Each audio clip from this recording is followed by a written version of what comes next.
Hi everyone, I hope this video finds you well, and I hope you're all doing great and all that. In this video I'm going to do a few more stories. I figured as I'm in a pretty good mood today, so I'm going to record some of these. Hope you all like them, and I hope you can pull up a stump with me and listen to them. Thank you for watching. Before I start, it was pretty funny on my first read through of this. The state of Nevada is abbreviated with NV. But I had a bit of a brain fart and I forgot that, so I said North Virginia. Just want to let you know my little funny joke here. Something awful and scary happened to me last year. Every time I think of it, I still get a little queasy, but what do you think? I live in rural North Nevada. There's gold in them there hills, boys. No, but for real, it kinda sucks. I was hanging out with 3 bros drinking at the house, so I call up some other friends because it's desert party time, driving to the middle of nowhere on a dirt road so we can shoot targets and stuff and listen to obnoxiously loud music. 30 miles of driving, completely stark, barren desert. The road ends at no significant location. Wow, that's a little weird. A bunch of other guys met us there. There are some pretty hot girls there too, oh lord. So we set up some tables and chairs and we find out which car has the bumpiest stereo and get it going. Everyone is drinking and firing the rifle off into the hills, and it's pretty fun. The girls, however, don't like the guns and are generally not really much fun here. So about a half a dozen of us weed smoking members of the cohort kind of go off into the hills to smoke a blunt, and we need to go to the top of the tallest nearby hill to acquire the best smoking spot. So we get to the top. The hill overlooks a valley and is on the opposite side of us. Oh wow, there's an older structure in the distance. It must only be a mile out and it looks like a farmhouse. Exploring time, my guys. So we gather everyone up. This is going to be so awesome. It's still early in the evening, still kind of light out. As the entourage gets closer to the farmhouse, it becomes clear that it's really, really spooky skeletons. The females are too scared to enter the unholy basilica because of the front door. So again, not much fun. It's a 1940s era, 2-story very fancy farmhouse. Everything is thrown all over the place. It's absolutely covered in rat feces and decades of undisturbed dust. However, what's kind of disturbing is that everything is still there. Pillows, blankets, chandeliers, books, furniture, pictures, photo albums, paintings, and even an old film reel projector and screen. These people were obviously very wealthy, but in 70 years the property has been pillaged, but none of this stuff was stolen, sold at an auction, or even destroyed, retrieved by friends or relatives. The antique car still rusting to the ground out front, with all the parts still on it. There was even an old school mint green refrigerator with the door open. There was even still desiccated, moldified ancient food remains in there. No, this isn't right at all. How did this happen? We all start to get a little creeped out. Wardrobes are filled with World War II era looking clothing. I do not know the significance of the farmhouse with the story, but the thing is, I felt like the farmhouse was a very bad place for reasons that I did not fully understand. I mean, nothing bad happened at the farmhouse. It was just a little odd, but some pretty absurd stuff went down that night, and it all started with the farmhouse. I went from drinking beers and having a good time to freaking out. Eventually the sun was starting to go down, so we needed to get back to the party camp. It's barbecue time, so we're whipping burgers and steaks up on the grill. Oh my god, it was delicious. My friend Dan has lived down the street from me our whole lives. Essentially we have known each other since elementary school. Dan is fat but pretty funny, so it's very tolerable. He comes up to me and quietly says that he wants to go home. I try to get him to tell me what's up, but he doesn't give me a straight answer. I am sure he was right spooked about the farmhouse like I was. But at this point I'm eating jello off a girl's stomach, so I don't really care. Today was a good day after all. Brought lots of cut wood. Bro number 2 and I get the bonfire going. The light of the bonfire illuminates someone walking toward us in the desert. They aren't even walking along the direction of the road. Everyone essentially just kind of messes their pants, turns the music off, and starts scrambling, thinking it's like an axe murderer or even worse, a cop. You can tell this is in Nevada. It is just this dude in a hoodie walking in the middle of the pitch black desert. Somewhat drunk and confused in the light of the strange circumstances, we are relieved that it's just some relatively friendly guy about our age, maybe no older than 20. We tell him that he scared us and ask what he was doing out there. Hiking. Really, hiking. Do you know how creepy that is?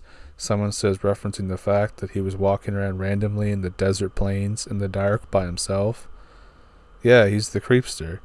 We made several jokes calling him the creepster, but he seemed like a quiet, good-natured fellow and laughed with us.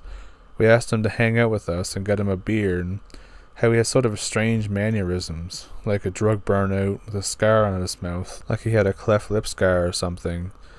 This whole time, the hoodie guy is acting in a strange way, like he is waiting at the DMV or sitting in a dentist's office or something. I don't know how else to describe it. I remember thinking that he was probably just really awkward. It starts to sink in for me maybe 20 minutes later that something is incredibly wrong and something very creepy is going on, so I start to feel very panicked. I start to pack my stuff anyway. It is past midnight and some of the people have already left. I tell bro number 2 that we are about to oust this joint and that we should smoke before we hit the road. I tell him to get Dan because he's always down to smoke. Dan is completely missing. Where the F is Dan? We ask everyone. We ask them when they last saw him. When we walk around the area with flashlights thinking he had to call his mom, or he messed his pants, or he was just going to the bathroom out in the desert. We blow up his phone with calls and text messages to no response. He was not. Bro number 2 and I drive around, honking with lights on, trying to locate him. We have been looking for him for 45 minutes, and Dan is gone. We hope and pray that Dan was serious about going home and got a ride with one of the guys who left earlier. Now we really need to leave, but we can drop by his house and see if he's there. For some reason, everyone assumes that we will take care of the hoodie guy, and they just get in their cars and say goodbye. I am the driver, and I would feel like I was a bad person, leaving hoodie guy out in the desert. How would he get home? Well, how did he get out here in the first place? That's the real question. I offer him a ride. I'm actually sweating on the trip home. Row number 2 in the passenger seat asks him where he lives. He gives us verbal directions to a street. Cal de la Plata. My stomach drops instantly. That's the street where both Dan and I live. Row number 2 a short distance away. Holy effing S.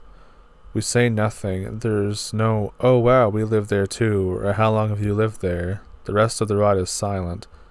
We bring him to the major intersection just a block away from where Dan lives, and we drop him off there, and he thanks us. We go to Dan's house. His mom is there, but no Dan.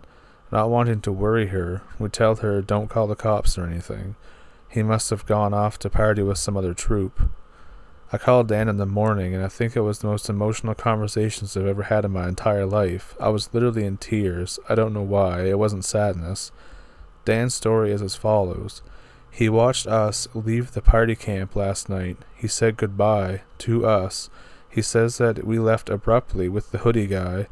Dan, where were you last night? You were gone for at least 2 hours. We spent one of those 2 hours looking in the desert for you.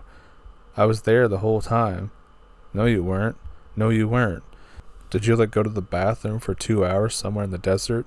He says I was there the whole time. Completely without words. I spent a lot of time just sitting in a chair thinking over what happened. Then I got a call from Bro 2, who has a much worse story. We go over to see Brent. Brent was one of the guys who was at the party camp, and he brought the chicks. The chicks were over there too when we went to see him. They said that we never looked for Dan. They say that Dan was never missing, that he was there the whole time, and that we left before he did. They say that we arrived with the hoodie guy and that he was with us in our car when we got there. I try to calm down and explain to them that's impossible, that we arrived with Dan. Then why did you call him the creepster then? I ask her. I don't know, he was just really quiet and had a weird scar. And he says, no, you saw him walk out of the desert. He walked out of the pitch darkness. You were there. Bro number 2 and I are yelling at the top of our lungs, but they don't seem to understand what we're so upset about. They keep telling us to calm down. They do not remember how strange it was that he was the guy in the middle of the desert. He came with you. They keep telling us that he came with you. Dan does not really ever hang out with us anymore. He was always a fun guy to be around, and his mom just says that he's going through some personal struggles. But since March of 2012, he doesn't really talk to me or bro number 2 anymore. Sometimes I wonder if my friends have some sort of amnesia or collective blocking. Sometimes I wonder what happened to Dan when he was gone for 2 hours. Sometimes I wonder if the hoodie guy was actually a real human being. So I found that story pretty creepy. As usual, I leave it up to you to decide if it was fact or fiction, real or fake. And if you're hearing a noise in the background at some point in the video, then that is my heater that turns on whenever the temperature in the room drops below a certain temperature. There's no other smart way to describe it. Anyways, let's get on to the next story. I guess this is as good a place as any to get this off my chest, so bear with me. It's long, but I have to talk about it with somebody, and I can't talk about it with Amanda. This happened last summer, 2013, and I still haven't convinced myself that there wasn't some bizarre drunken fever dream going on instead. Some background info. First, Amanda is my best friend, and I grew up in an out-of-the-way but booming neighborhood. And when we were kids, new houses were constantly going up in development. On weekends, we liked to go snooping in the unfinished houses. We outgrew it when we realized that skulking around construction sites did not make us badass explorers. It just made us stupid kids. At some point after that realization, 3 or 4 years ago, some rich guy started construction on this really huge house at the ass end of the neighborhood. The foundation and frames were finished and about half the walls were up when we were told that the investor just randomly put the project on hold. Everything was just kind of left where it was, like he planned to pick it up at any time. It was a huge eyesore, but the homeowners association didn't bother to raise a fuss, since the driveway is about a quarter-mile long and you can barely see it from the street. So fast forwarding to last summer. Amanda and I are 23, we're home from college for summer break. We haven't seen each other in months and want to do something together before we have to head off again. Anon, we should go snooping just like old times. This sounded like more fun than several barrels of monkeys, just like when we were kids, so we planned to camp out for the night at the house at the end of the street. We packed up sleeping bags, flashlights, and a few bottles of wine. This was going to be a pretty rad time.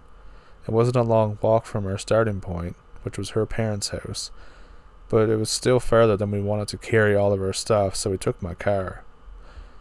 It was kind of eerie when we first got there late in the evening. We live in a forested area, so most of the houses are surrounded by little woods, but it's pretty thick, and around this place you can't even see the main street from the bottom of the driveway.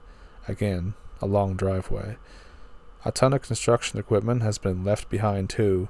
Lumber, bricks, tools. It would be a death trap in the dark. There was also this weird smell, too. Coppery and a little, rotten. It wasn't very strong, and we stopped noticing it soon enough, though. We spent the remaining daylight exploring the place, figuring out what room was what, and kind of wondering what kind of person would start such a huge project and then just drop it. We set up our little campsite in what we think was going to be the living room. It was a huge open space with an amazing view of the stars. It never got very dark there, but there was a big moon that night. We had a bright gas lantern, but since it was too hot for a fire, and we weren't dumb enough to start a campfire in a lumber pile, we were drinking, carrying on, and generally just having a good time. I was sitting with my back to the outside, and Amanda was facing me when she just froze mid-sentence, staring at something behind me. I twisted around in time to see something moving just beyond the tree line. It was gone too quickly for me to get a good look at it, but what I caught made my stomach flip. It was big, and it was pale, and for some reason I thought it had too many legs.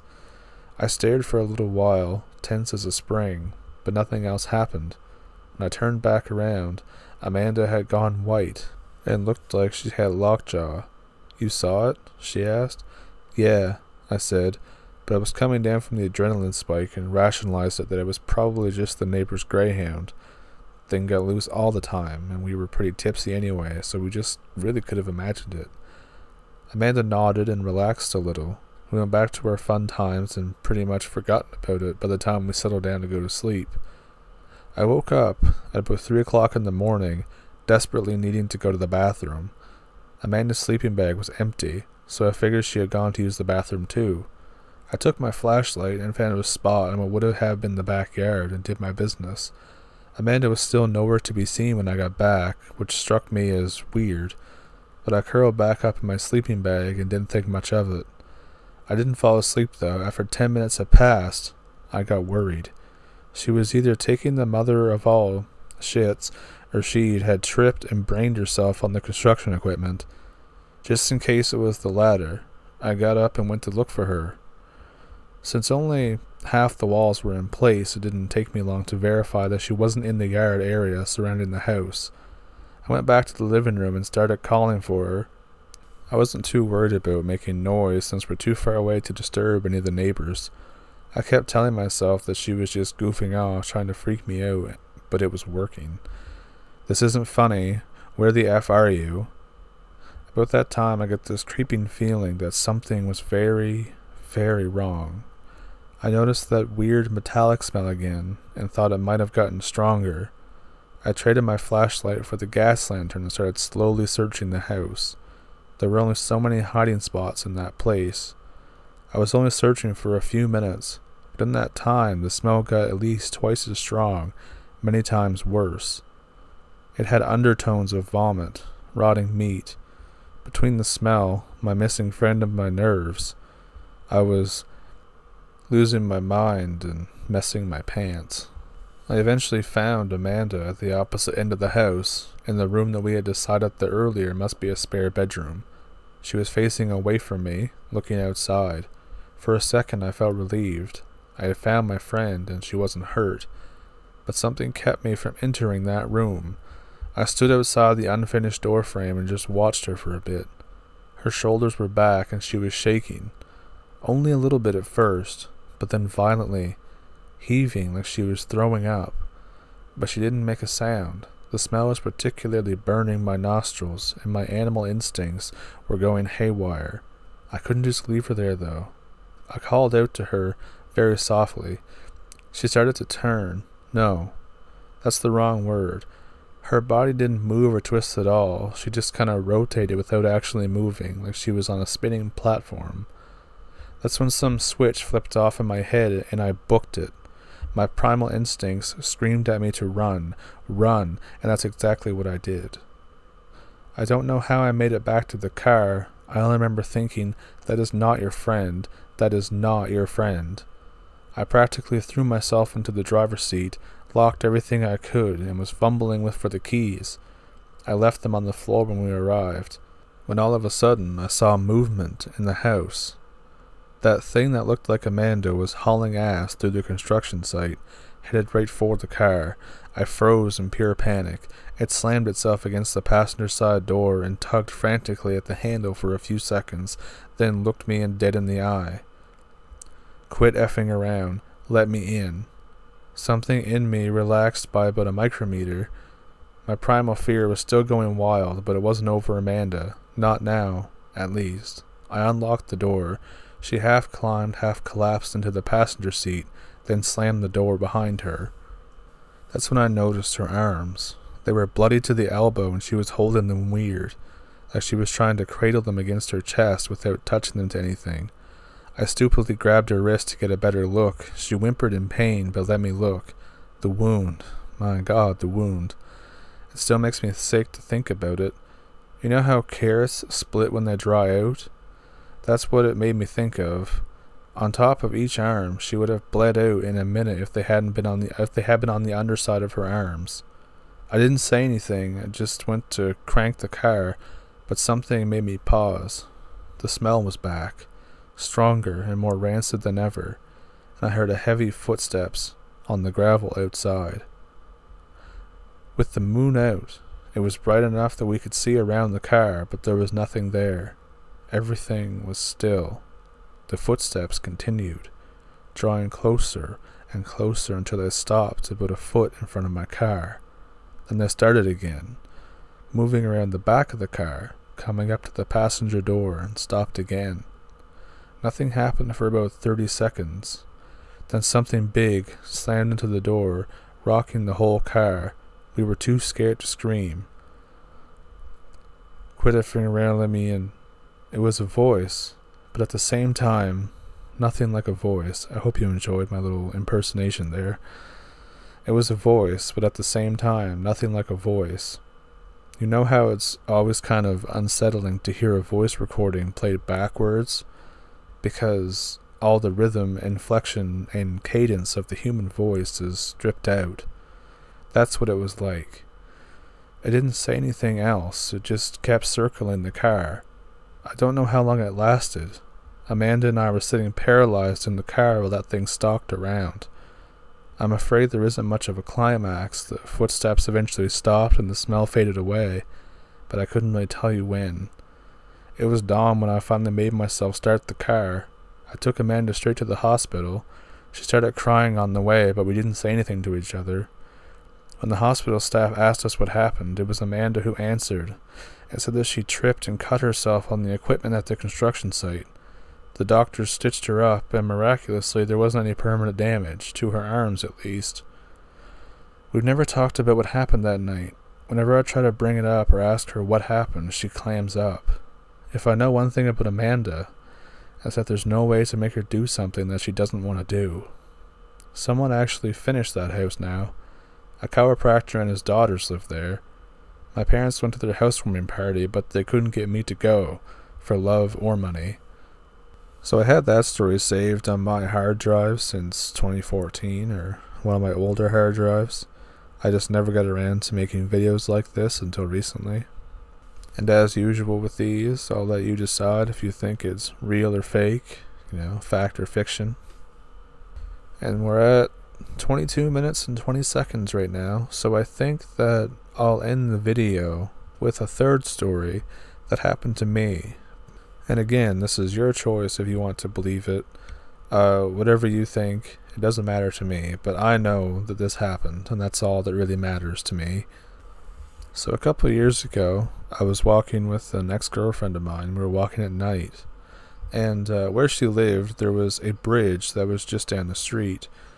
And this bridge was like, it had been redone a few times, but it was still kind of creepy at night. I could never really figure out why. There was like a weird, sickly feeling you get in your stomach when you got like too close to the other end. I can't explain it. I don't know. But anyways, this particular night, it was after midnight, I believe, or like 11 o'clock or whatever. We were wearing sweaters, so if I remember right, this was in the spring. And we're standing on the bridge, and we're in the middle part, and she tells me that she gets the sick feeling. So I'm like, okay, I don't feel anything yet. Do you want to keep walking, or do you want to go back? And she looks over to me, and then she freezes, and then she points down to the other end of the bridge, and she says, "Who's that?" And I look down, and I see the person. They're about 6'1". They're wearing ripped up blue jeans. They look like they're kind of like those 90s jeans with like the powder blue type color. They're wearing work boots, a really tattery looking jacket, like one that looked like that, like you threw it in the river and then threw it in a sawdust pile and then put it back on. And he had like a weird hat on of like I assume it was a hockey team, but it was probably one that was like a local one or one that existed before I was born. So anyways, we see him walking across the bridge, and this is a pretty small area, there's like only 500-600 people there, so usually everybody knows everybody. Everybody's all super close and related and stuff. And she's like, "I don't know who that is." So naturally, I take her by the hand and I say, "Okay, well, we'll just leave." So as we're walking back across the bridge, again, we're at the middle point of the bridge, and we're walking back to the part of the bridge where the street ends on. And as we look back, he's closer.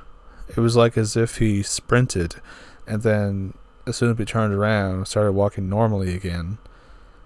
And we try to, like, you know, not let it out that we're a little weirded out by this. So we keep walking and walking, and it feels like it's taking forever to get off this bridge. And every time we look back, he's like a little closer. It's just like your typical horror movie trope. And by the time that we get to, like, almost off the bridge, it's almost like he's breathing down our neck. At this point, we're walking like pretty fast. But as soon as we step off the bridge, there's nothing. Nothing at all. We turn around, there's no person on the bridge anymore. In fact, we stand and wait to see if they're like, you know, see if they're trying to pull a prank or something like that, you know, like what was going on. But instead, what we see, we stand there for about 5 to 10 minutes. When we turn around, the same person is now at the end of the bridge again, and it's like they're walking across. But like not walking away from us, they're walking toward us again from the other end of the bridge. And by this point, I'm like, okay, I've had enough of whatever's going on here. I'm gonna peace out. So we go back, and a few days later, I asked her mom, and like I think I called her or something like that, and she couldn't come to the phone, so I was just talking to her mom. And when I asked her mom if she had told her what happened, she said, no, what happened? So I explained it to her, and she was kind of quiet on the other end for a little while. And then she said that that description in the area fits the place where someone had disappeared like 30 years prior. And there was no, and there's no real climax to that. That's basically the end of the story. I found that really creepy, and I've never had anything like that happen again. Well, I shouldn't say nothing like that. I didn't have that happen again. And maybe in a future video, or just every now and then, I'll like tell one of my own experiences, because I've had quite a few of them. I just know that not all of them are believable to a lot of people, or some of them could have a rational explanation that I just don't know. But anyways, I think I will leave the video off here, and if you got this far, then thank you for watching. And like and subscribe.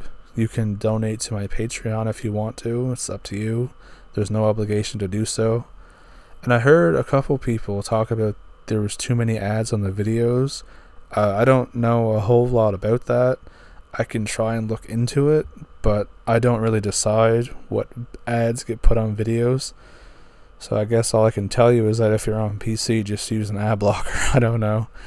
Anyways, have a good night, and I hope this video found you well. And I hope you were able to tolerate the sound of my heater in the background.